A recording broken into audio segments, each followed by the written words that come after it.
ఎస్క్యూఎల్‌లో రో వైస్‌గా ఫిల్టర్ చేయడానికి వేర్ క్లాజ్ అనేది యూజ్ అవుతుంది. అదే మనం ఒక గ్రూప్ ఆఫ్ వాల్యూస్‌ని బేస్ చేసుకొని ఫిల్టర్ చేయడానికి మనకి ఈ 3 ఆపరేటర్స్ యూజ్ అవుతాయి. సో వాటి వర్కింగ్ అర్థం అవ్వడానికి ఒక చిన్న ఎగ్జాంపుల్ తీసుకుందాం.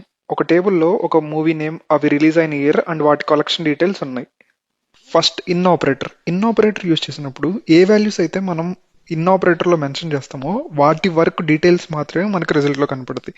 ఈ ఎగ్జాంపుల్‌లో మనం హాయ్ నాన్న, హనుమాన్, కల్కి అనే 3 మూవీస్ యొక్క డేటా ఫిల్టర్ చేయాలనుకుంటున్నాం కాబట్టి వాటి రిజల్ట్స్ మాత్రమే మనకి రిజల్ట్‌లో వస్తుంది. సో రిజల్ట్‌లో ఆ 3 మూవీ డీటెయిల్స్ మాత్రమే కనపడతాయి మనకి. నాట్ ఇన్ ఆపరేటర్ అనేది మనకి ఇన్ ఆపరేటర్‌కి కంప్లీట్‌గా ఆపోజిట్‌గా వర్క్ అవుతుంది.